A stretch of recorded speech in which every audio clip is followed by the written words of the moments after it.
সভাপতিরে ৩-৪ KG তেল দেওয়ার পরে সময় মতো বেতন পাওয়া যায় না। এরপরে আবার কিছু উল্টা পাল্টা করলে চাকরিও জায়গা, হেরা নামাজও না আইলে অসুবিধা না, ইমাম সাহেব 5 মিনিট আগে 5 মিনিট পরে আইলেই অসুবিধা। আর হেদে 7 থেকে 7টা মসজিদ হয় না, এর কোনো দোষ নাই।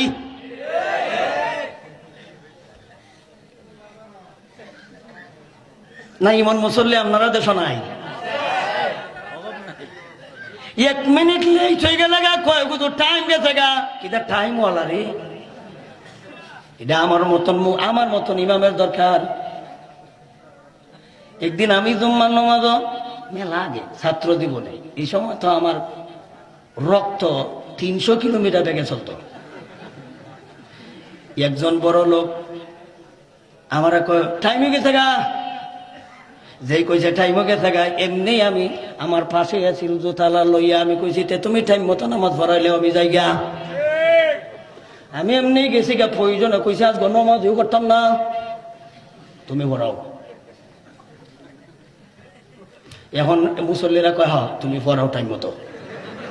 এখন তো বাড়া বিপদে পড়ছে, কারণ এমন মানুষে কইতো যাতে করে ওই বেড়ায় পরবর্তী এই বেড়ায় কাম করতে আরে, কিন্তু এমন বেড়া কইছে সূরা ফাতিহা মুখ দিবার হইতো না, কিন্তু এ বেড়ায় আমার কয় টাইম মতন সময় মতো নামাজ পড়াইলে টাইম গেছে গা। আমি বলছি ঠিক আছে টাইম মতো তুমি পড়াইলে আমি যাই গা। আমি যখন গেছি গা, এখন তো এরা কয়তো এখন ভরা খেলা করাইতো, এখন তো বিপদ। পরে আরো আধা ঘন্টা পরে আমার তেল কয়েক কেজি দিয়ে আনছে, অহন কি তুইল অহন তো আবার আধা ঘন্টা গেছে, এই সময় লইলে 5 মিনিট, অহন গেছে আধা ঘন্টা।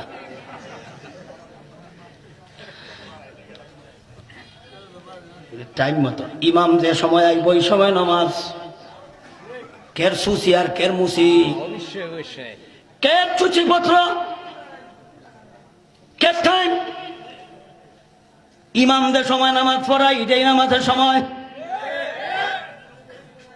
আল্লাহর নবীজি মসজিদে নববীতে কামরাতে বসা, মুসল্লি সাধারণ না, আবু বকর মুসল্লি, উমর মুসল্লি, উসমান মুসল্লি, এরা সরকারি কর্মকর্তা, এরা বৈশা অপেক্ষা করতেছে, ইমাম তো আইতাছে না, নামাজ কেউ খিচড়াও করবার বাউ নাই, সবাই অপেক্ষা করতেছে ইমাম কই। শেষ পর্যন্ত অনেক সময় গেছে, হুজুর কি অসুস্থ হইল নাকি, ইমামের কি কোনো অসুখ হইল, এরা যাইয়া দেখে না, ইমাম তো বৈশা রয়েছে, আম্মা জান সিদ্দিকা মাথার চুল চিরুনি দিয়ে আশ্রয় দিতেছে,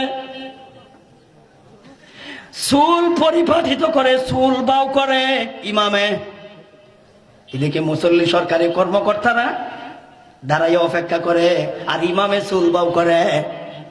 আর যদি আমরা ইমাম সাহেব কামরা চুল বাউ করতো, আর সভাপতি যাইয়া দেখতো, কিতা মনে করো চাকরি থাক লইলে না মা ইরসরই লইলে। হাদিস বুঝো বড়া, এটা কইলে তো আমার আর ওয়াজ অন্ত না।